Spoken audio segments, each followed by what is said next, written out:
Semua orang menganggapnya masalah, sampai seorang wanita membuktikan bahwa ia adalah anugerah. Sebelum cerita dimulai, tuliskan di komentar. Kamu mendengarkan dari kota mana? Dan jangan lupa like dan subscribe supaya kisah seperti ini terus hadir menemani malam-malammu. Kabut turun perlahan pagi itu, menyelimuti desa Ngloro, sebuah desa terpencil di ujung Gunung Kidul. Kabut itu tebal, seperti selimut yang terlalu berat, membuat dedaunan jati terlihat basah dan berwarna kecoklatan. Dari kejauhan, suara ayam berkokok samar-samar terdengar, bercampur dengan desir angin yang melewati celah-celah pohon bambu. Di tengah kabut itu, sebuah rumah kecil berdinding gedhek berdiri sendirian di bawah pepohonan. Atapnya bocor, lantainya tanah, pintunya miring seperti hampir jatuh. Dari dalam rumah itu, terdengar batuk panjang yang serak, batuk seorang wanita tua yang kelelahan menghadapi hidup. Di sisi lain ruangan, seorang pemuda kurus sedang duduk sendirian di ranjang bambu. Matanya memerah karena kurang tidur. Namanya Rahman Prasetya, pemuda 24 tahun yang selama bertahun-tahun menanggung beban hidup sendirian. Ia memandang ibunya yang terbaring lemah. Udara dingin merapi merayap masuk dari sela dinding dan menusuk tulang mereka. "Bu, saya berangkat dulu, ya?" Suaranya pelan, hampir tidak terdengar. Ibunya tersenyum lemah, seolah tersenyum pada dunia yang bahkan tidak pernah memberinya kemudahan. "Atiaf, Le." Rahman keluar dari rumah dengan langkah hati-hati, menutup pintu perlahan agar tidak membuat dinding rumah yang rapuh itu runtuh. Asap tipis masih menggantung di udara, bercampur bau embun dan tanah basah. Jalan menuju sawah licin oleh lumpur. Daun-daun jati berguguran, menyisakan ranting-ranting kosong, seakan turut bersedih atas hidup Rahman. Dalam perjalanan, beberapa warga desa menatapnya sinis. Ada yang merendahkan, ada yang mencibir. "Wahwis teko, pemuda Singgawa sial. Rejekine vong teso ikimumetterus. Percuman gerwengi wong seng kayak ngano." Rahman hanya menunduk, tidak membalas sepatah kata pun. Ia sudah terlalu sering disalahkan atas hal-hal yang tidak pernah ia lakukan. Tiang pagar rumah Pak RT roboh, dia dituduh. Kambing tetangga hilang, dia dicurigai. Panen warga gagal, dia dianggap pembawa sial. Seolah hidupnya tidak pernah punya tempat. Angin pagi membawa bau keringat dan tanah. Rahman bekerja di ladang sejak fajar, meski bayaran yang diterimanya tidak seberapa. Seringkali ia bekerja hanya untuk mendapat makan siang seadanya. Ketika matahari naik, panas menyengat dari tanah kering menyeruak ke udara. Langit cerah, tidak ada awan sedikit pun. Merapi tampak jauh seperti pengawal bisu yang selalu mengawasi hidup desa. Pada siang hari, setelah bekerja, Rahman pulang membawa beberapa lembar uang lusuh. Ia mengusap keringatnya, melirik rumahnya yang semakin rapuh dan ibunya yang semakin lemah. Hidup bukan hanya berat, tapi seperti jurang yang tak pernah bisa dipanjat. Malam itu, setelah membantu ibunya minum obat, Rahman duduk di depan rumah. Bulan tampak pecah oleh kabut tipis, meneteskan cahaya redup ke atas tanah. Suara jangkrik bersahutan, dan angin malam membawa bau rumput liar yang basah oleh embun. Di tengah keheningan itu, suara ketukan pintu terdengar. Pak RT berdiri di depan rumah, wajahnya kaku dan nada suaranya dingin. "Rahman, warga ora seneng karo kau. Koe iku mending lunga wae saka desa iki. Kabeh masalah muncul gara-gara kowe." Rahman merasa dadanya dipukul keras. "Pak, saya ora nindakake opo-opo." Tapi wong-wong wes ora percaya. "Go like Europe neng kuth away." Kalimat itu seperti palu menampar harga diri Rahman. Ia bukan hanya miskin, ia dianggap masalah. Malam itu, setelah Pak RT pergi, Rahman menatap ibunya. Ia mencium tangannya, lalu berkata dengan suara bergetar. "Bu, aku kudu lunga. Nek ora, wong-wong bakal terus nyalahke aku." Ibunya menangis dalam diam. "Le, yen kau lunga, oyo lali sholat. Ojo lali nyuwun pichalungan gusti." Rahman memeluk ibunya erat-erat, seakan itu pelukan terakhirnya. Keesokan harinya, dengan membawa tas kecil berisi 2 baju dan 1 sarung, Rahman berjalan menuju kota. Kakinya melewati jalan setapak penuh rumput liar, menuruni bukit kecil, menyusuri sungai yang airnya hampir kering, lalu masuk ke jalan besar menuju Jogja. Setiap langkah bagai membawa seluruh luka hidupnya. Saat matahari tenggelam di ufuk barat, Rahman sampai di Jogja. Lampu-lampu kota menyilaukan matanya. Deru kendaraan, teriakan pedagang kaki lima, aroma sate, suara gamelan dari angkringan, semua bercampur menjadi satu. Namun bagi Rahman, kota itu dingin dan asing. Ia tidur di musala kecil dekat Pasar Beringharjo, berselimut sarung tipis. Lantai musala keras, dingin, dan menusuk tulang. Setiap malam Rahman menatap langit-langit musala, bertanya dalam hati, kapan aku iso urip normal? Hari berikutnya, Rahman mencari pekerjaan. Ia ditolak di mana-mana. Pakaian lusuhnya membuat orang enggan. Kadang ia makan dari sisa sayur yang dibuang pedagang. Kadang ia hanya minum air kran sepanjang hari. Namun suatu malam hujan turun deras. Air menetes dari genting musala, menimpa wajah Rahman. Ia terbangun, merapatkan sarung, dan keluar untuk berteduh lebih baik. Di sudut jalan, di bawah cahaya lampu kuning yang berkedip, seorang perempuan berlari panik. Gaun putihnya basah, rambutnya menempel di pipinya. Ia terlihat ketakutan. Rahman memperhatikan dari jauh, hingga tiba-tiba mobil melaju kencang ke arahnya. Tanpa sempat berpikir, Rahman berlari dan menarik perempuan itu menjauh dari jalan. Wanita itu jatuh ke pelukan Rahman, nafasnya memburu. "Emma, Mas, terima kasih banyak," katanya dengan suara gemetar. Rahman hanya mengangguk pelan. Hujan membasahi mereka berdua. Perempuan itu memperkenalkan diri, "Namaku Nadine." Rahman menyebutkan namanya dengan malu. Hujan semakin deras, dan Nadine ingin memberi Rahman uang sebagai ucapan terima kasih. Namun Rahman menolak. "Saya hanya melakukan apa yang memang harus saya lakukan." Nadine memandangi wajah Rahman lama sekali, seakan melihat sesuatu yang istimewa, sesuatu yang orang lain selama ini gagal melihat. Lalu ia pergi, meninggalkan Rahman di bawah lampu jalan yang berkelip. Hari-hari berikutnya, hidup tetap keras. Rahman bekerja sebagai kuli seminggu, lalu dipecat karena difitnah mencuri peralatan. Ia jadi tukang parkir, tapi diusir preman lokal. Ia bekerja di depot air, namun dituduh merusak galon. Semakin ia berusaha, semakin dunia seperti menolak kehadirannya. Pada suatu siang yang terik, polisi datang ke pasar dan menyeret Rahman, menuduhnya mencuri uang kios. Orang-orang langsung bersorak. "Vestak kandani, Wong iki panjan maling." Dasar pembawa sial. Cocok di penjara. Rahman tidak bisa berkata apa-apa. Suaranya hilang. Tubuhnya limes. Namun ketika ia didorong masuk mobil polisi, suara lantang memecah kerumunan. "Lepaskan dia." Semua orang menoleh. Di sana berdiri perempuan bergaun elegan, wajahnya tegas, matanya marah. "Nadine." Ia membawa bukti CCTV bahwa Rahman berada di musala saat pencurian. Teriakannya membuat semua warga pasar menunduk malu. Nadine memegang tangan Rahman. "Mas, ikut aku. Kamu sudah terlalu banyak disakiti." Rahman gemetar. Ia belum pernah diperlakukan seperti itu dalam hidupnya. Di dalam mobil, Nadine bercerita siapa dirinya sesungguhnya. Seorang direktur perusahaan besar. Rahman hampir tidak bisa bernapas mendengar itu. Sejak hari itu, Nadine membantu Rahman mendapatkan pekerjaan, tempat tinggal, dan perlindungan hukum. Kabut pagi masih turun setiap hari di Jogja, seperti selimut tipis yang menahan seluruh warna dunia agar tidak muncul terlalu cepat. Dan sejak pertemuan mereka di malam hujan itu, Rahman perlahan mulai menemukan ritme baru dalam hidupnya. Bukan ritme yang mudah. Bukan ritme yang mewah. Namun ritme yang terasa, lebih manusiawi. Nadine tidak langsung memberikan pekerjaan padanya.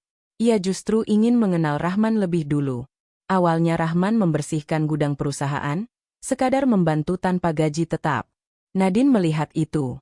Ia melihat bagaimana Rahman bekerja dengan telaten, tanpa mengeluh, tanpa mencoba mencuri perhatian siapapun.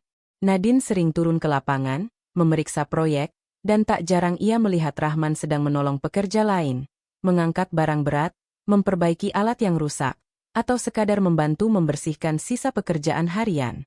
Awal mula percakapan mereka sederhana. "Mas Rahman, kamu sudah makan?" "Sudah, Bu." Padahal baru minum air putih. "Mas Rahman, jangan kerja sendirian. Ajak yang lain." "Gak apa-apa, Bu, saya terbiasa." Dari percakapan-percakapan kecil itulah Nadine mulai memahami satu hal. Kerendahan hati Rahman bukan dibuat-buat. Sementara Rahman, setiap kali Nadine berbicara padanya, ia selalu merasa gugup. Ia menyukai senyum Nadine, tapi ia menolak perasaan itu. Ia mengagumi kebaikan Nadine, tapi ia menyumpal rasa itu dalam-dalam. Karena di kepalanya selalu terlintas kalimat. Aku siapa? Pemuda miskin, diusir desa, dituduh macam-macam. Dia siapa? Wanita pintar, cantik, terhormat, kaya raya. Rahman memilih menghindar setiap kali hatinya mulai bergetar. Namun takdir justru mempertemukan mereka terus-menerus. Suatu sore ketika matahari hampir tenggelam dan langit berubah jingga, Nadine tiba-tiba duduk di samping Rahman di halaman belakang kantor. Mereka memandang langit senja tanpa kata. Aku jarang bisa lihat pemandangan kayak gini, kata Nadine pelan. Rahman menandak. Kenapa, Bu? Karena hidupku terlalu penuh rapat. Rahman hanya tersenyum kecil. Nadine menatap senyuman itu lama sekali, lebih lama dari yang seharusnya. Hari demi hari, percakapan mereka semakin panjang. Nadine mulai mengungkapkan lukanya, tekanan pekerjaan, persaingan bisnis, bahkan kesepian yang selama ini ia sembunyikan di balik wajah tegasnya. Rahman mendengar, dan mendengar. Itu saja, tetapi caranya mendengar membuat Nadine merasa aman. Dan Rahman sendiri kaget. Mengapa ia bisa merasa begitu nyaman di dekat seseorang yang duniawinya begitu jauh? Namun setiap malam, setelah berdiri di depan cermin musala tempat ia tidur, Rahman berkata pada diri sendiri, "Jangan mimpi. Dia tidak diciptakan untukmu." Waktu berjalan. Rasa kagum Nadine perlahan berubah menjadi hangat. Rasa hangat berubah menjadi perhatian. Perhatian berubah menjadi rasa rindu yang ia sembunyikan dalam-dalam. Namun Nadine masih ragu. Apakah laki-laki sebaik Rahman akan menerima dirinya, seorang pemimpin keras, dengan beban besar dan masa lalu penuh luka? Suatu malam yang sunyi, saat lampu-lampu kota sudah mulai redup, Rahman sedang memperbaiki instalasi listrik gudang. Tiba-tiba lampu ruangan padam. Ia menyalakan senter. Dan di pintu, berdiri Nadine. Wajahnya letih, tetapi matanya hangat. "Mas Rahman, kenapa pulang larut?" Rahman terdiam. Ia merasa jantungnya berdetak pelan namun kuat, seperti mengetuk dari dalam. "Saya cuma ingin menyelesaikan pekerjaan, Bu." Nadine melengkap pelan. Suara hak sepatunya menggema lembut di lantai gudang. "Aku, boleh bicara jujur?" Rahman menilam leda. Ia mengangguk. "Setiap hari, aku lega kalau lihat kamu masih di kantor. Entah kenapa." Rahman merasakan sesuatu dalam dadanya pecah pelan. Campuran haru, takut, dan perasaan yang selama ini ia tekan. Namun ia menunduk cepat. "Bu, mohon jangan bicara begitu. Saya ini, bukan siapa-siapa." Nadine menatapnya dalam. "Bagiku, kamu lebih dari siapa-siapa." Rahman menjauh 2 langkah. "Tidak, Bu. Kalau saya jadi dekat sama panjenengan, saya takut jadi beban. Takut jadi bahan omongan. Takut panjenengan hancur gara-gara saya." Nadine tersenyum kecil, tetapi matanya berkaca-kaca. "Kita berdua sama-sama takut ya, Mas?" Kalimat itu menembus dinding hati Rahman lebih cepat daripada apapun. Malam itu, mereka tidak bicara cinta. Hanya kejujuran, yang selama ini terkubur di hati masing-masing. Hari-hari berikutnya, mereka semakin dekat. Rahman mengajari Nadine membuat teh tubruk yang benar. Nadine mengajari Rahman cara membaca laporan. Mereka sering tertawa bersama. Kadang diam bersama.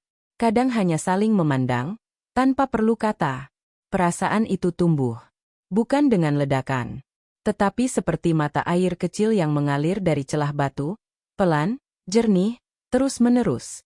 Hingga suatu sore yang dingin, ketika hujan turun tipis seperti tirai kaca, Nadine memanggil Rahman ke rooftop gedung. Rahman datang dengan cemas. Ketika ia tiba, Nadine berdiri membelakangi kota, rambutnya ditiup angin, dan matanya memerah seperti habis menahan air mata. Tanpa menoleh, Nadine berkata, "Mas Hama, aku sudah lama menyimpan perasaan ini, dan aku capek berpura-pura tidak merasakannya." Rahman terpaku. Nadine berbalik. Senyumnya berjeder. "Aku sayang sama kamu." Rahman menutup wajah dengan kedua tangan, suaranya pecah. Bu, saya tidak pantas. Saya ini hanya lelaki miskin yang bahkan diusir desa. Rahman. Nadine memegang tengganya perlahan. Perasaan tidak melihat latar belakang. Yang kulihat cuma hatimu. Dan untuk pertama kalinya, Rahman tidak kabur dari perasaannya. Ia mengangkat wajahnya, menatap Nadine dengan mata yang bening namun takut. Kalau begitu, izinkan saya mencintai panjenengan dengan cara saya sendiri. Itulah hari semuanya berubah. Namun di dunia nyata, kebahagiaan tidak pernah datang sendirian. Ia selalu membawa ujian. Sejak malam itu, seseorang memperhatikan mereka dari jauh. Seseorang yang selama ini memendam iri. Seseorang yang ingin menguasai Nadine dan perusahaannya. Haryo, direktur keuangan yang licik, yang selama bertahun-tahun menunggu kesempatan untuk menjatuhkan Nadine. Ia melihat Nadine mulai dekat dengan Rahman. Dan ia tahu kelemahan terbesar manusia adalah cinta. Pelan-pelan, Haryo menyusun jebakan. Ia memalsukan laporan keuangan. Ia menciptakan percakapan palsu. Ia menyuap beberapa staf agar memberikan kesaksian palsu. Ia menaruh file ilegal di komputer Rahman. Ia bahkan mengatur insiden seolah Rahman membocorkan data perusahaan. Semua dilakukan rapi. Diam. Tanpa suara. Seperti katak yang merebus air sedikit demi sedikit, korban tidak sadar sedang dimusnahkan. Suatu pagi, Rahman dipanggil ke ruangan direksi. Matanya bingung. Nadine mencoba menenangkannya, tetapi sulit. Semua bukti mengarah padanya. Kamu dituduh menjual data. Ditangkap pihak internal. Ditahan pihak kepolisian perusahaan. Rahman terdiam. Semua rasa tenang yang ia bangun runtuh seketika. Nadine berusaha membela. Tetapi suaranya kalah oleh bukti-bukti palsu yang ditumpuk Haryo.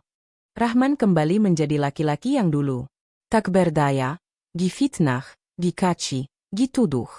Namun ada satu perbedaan besar. Kali ini, ada seseorang yang memperjuangkannya. Nadine bekerja siang malam mengumpulkan bukti. Ia memburu rekaman CCTV yang dihapus. Ia menyewa analis keamanan digital. Ia membongkar sistem laporan Haryo. Ia menemui karyawan yang takut bersuara. Bahkan ketika satu pintu tertutup, Nadine membuka pintu lain. Ketika satu bukti hilang, ia menggali bukti baru. Rahman menatapnya dari jauh, dari ruang interogasi. Dan untuk pertama kalinya, ia merasakan sesuatu. Cinta bukan sekadar saling menyukai. Cinta adalah perjuangan. Dan Nadine sedang memperjuangkannya mati-matian. Saat bukti terakhir ditemukan, rekaman transaksi gelap Haryo dengan kompetitor, semuanya berubah. Rahman dibebaskan. Di ruang rapat besar yang dipenuhi direksi, Nadine menumpuk bukti itu ke meja. Selama ini Rahman difitnah. Selama ini kita dibohongi. Dan sekarang, kalian lihat siapa dalangnya. Para direksi terdiam, wajah mereka pucat. Rahman menatap Nadine dengan mata yang berkaca-kaca. Nadine membalas tatapannya, lembut, kuat, bangga. Haryo ditangkap. Rahman direhabilitasi. Dan saat sore tiba, saat lampu kota mulai menyala satu persatu, Rahman berdiri di rooftop bersama Nadine. Ia menggenggam tangan perempuan itu, lebih erat dari sebelumnya. Terima kasih. Suaranya Pekka. Sudah percaya sama aku, bahkan ketika dunia tidak percaya. Nadine merapat keskivi kodadania. Kamu berharga Rahman. Dari awal, aku melihatnya. Hanya kamu yang tidak percaya pada dirimu sendiri. Rahman menghembuskan napas panjang, menatap langit. Awan-awan tipis bergerak pelan di antara lampu kota yang menyala seperti bintang buatan. Dan untuk pertama kalinya, Rahman merasa hidup tidak lagi gelap. Karena ada seseorang yang akan berjalan bersamanya, apapun ujiannya.